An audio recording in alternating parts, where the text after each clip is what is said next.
रामजी पोर्टलच्या माध्यमातून आपल्याला घरकुल कामाचे तसेच इतर कामाचे डिमांड कशा प्रकारे द्यायची, वर्क अलोकेशन कशा प्रकारे करायचं याबद्दलची सविस्तर माहिती आपण आजच्या व्हिडिओवरून पाहणार आहोत। तर नमस्कार मित्रांनो, मी आहे सोपान डवाले आणि आपण पाहतात सरकारी कॉर्नर यूट्यूब चॅनल। मित्रांनो, चॅनलवरती जर आपण नवीन आला असाल तर चॅनलला आता सबस्क्राईब करा आणि पुढे असणाऱ्या बेल आयकॉनवरती क्लिक करून ऑल नोटिफिकेशन अलाव करून घ्या, त्यामुळे पुढे येणारे असेच नवनवीन व्हिडिओ आपल्याला सर्वात अगोदर पाहायला मिळतील। चला तर पाहूयात व्ही रामजी पोर्टलच्या माध्यमातून घरकुल कामाचे डिमांड आपल्याला कशा प्रकारे द्यायचे आहे। तर त्यासाठी सर्वप्रथम आपल्याला vbjramji.doid.gov.in या वेबसाईट वरती जायचं आहे। या वेबसाईटची लिंक खाली आपल्या डिस्क्रिप्शन बॉक्स मध्ये देखील देण्यात आलेली आहे, त्या ठिकाणावरूनही आपण या वेबसाईट वरती डायरेक्ट येऊ शकता। त्यानंतर आपल्याला या ठिकाणी लॉग इन नावाचा एक ऑप्शन दिसेल, त्यामध्ये आपल्याला क्लिक लॉग इन या ऑप्शन वरती क्लिक करायचं आहे आणि आपलं जे राज्य आहे ते राज्य आपल्याला या ठिकाणावरून निवडून घ्यायचं आहे।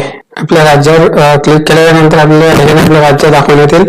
त्यानंतर या ठिकाणी फायनान्शियल इयर दाखवण्यात येईल, तर ते फायनान्शियल इयर जे आपलं चालू वर्ष आहे ते यावरती आपल्याला टिक करायचं आहे। त्यानंतर या ठिकाणी आपला युजर आयडी आणि आपला पासवर्ड टाकायचा आहे, जो आपला पूर्वी नरेगाचा होता तोच आयडी पासवर्ड आपल्याला या ठिकाणी यूज करायचा आहे। आपण या ठिकाणी आयडी आणि पासवर्ड टाकून घेतोय। त्यानंतर खाली या ठिकाणी जो कॅप्चर कोड दिसत आहे तो जसाच्या तसा आपल्याला या ठिकाणी एंटर करून घ्यायचा आहे। त्यानंतर या ठिकाणी जे सबमिट बटन दिसत आहे त्यावरती आपल्याला क्लिक करायचं आहे आणि त्यानंतर या ठिकाणी आपण पाहू शकता पूर्वी आपल्या नरेगा पोर्टल मध्ये जसे ऑप्शन होते अगदी तसेच यामध्ये आपल्याला व्ही रामजी मध्ये दिसतील। आपल्याला D3 मध्ये वर्क डिमांड साठी आपल्याला या ठिकाणावरून एंट्री करायची आहे, D3 वरती जायचं आहे। त्यानंतर या ठिकाणी आपले जे विलेज आहे ते विलेज आपल्याला या ठिकाणावरून सिलेक्ट करून घ्यायचं आहे, जे आपलं गाव असेल ते।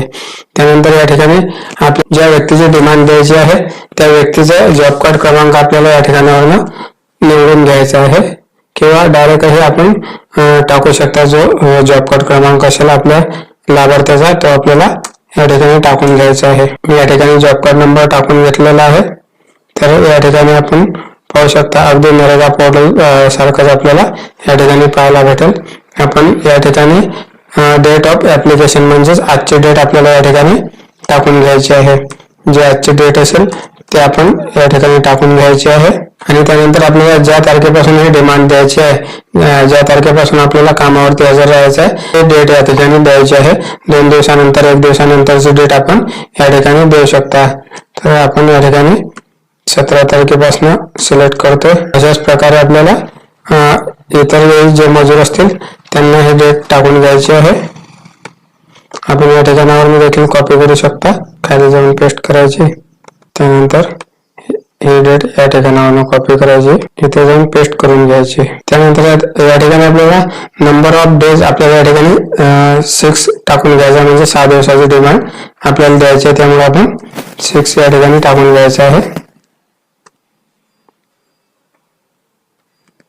1-2 वेळेस टाकावं लागेल आपल्याला या ठिकाणी, जरा पूर्वीसारखाच नरेगा पोर्टल सारखाच प्रॉब्लेम यामध्ये देखील आहे, त्यामुळे 2-3 वेळेस टाकण्याचा प्रयत्न करायचा। जोपर्यंत या ठिकाणी पुढील डेट घेत नाही ते तोपर्यंत आपल्याला टाकत राहायचं आहे। आपण पाहू शकता 4 लाभार्थ्यांची डेट या ठिकाणी आलेली आहे। त्यानंतर आपल्याला प्रोसीड या बटनावरती टिक करायचं आहे।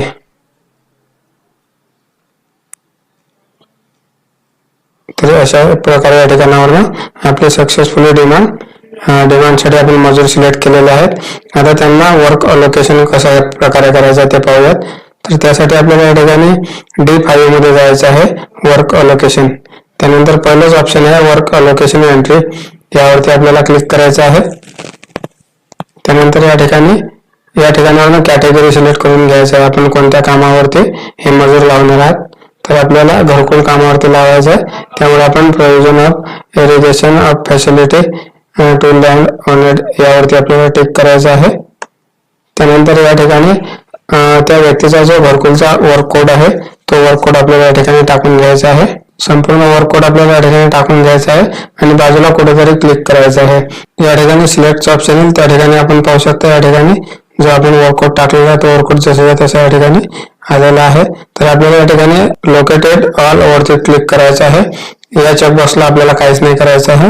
या ठिकाणी जे डिमांड मध्ये आपल्या व्यक्ती घेतलेले आहेत,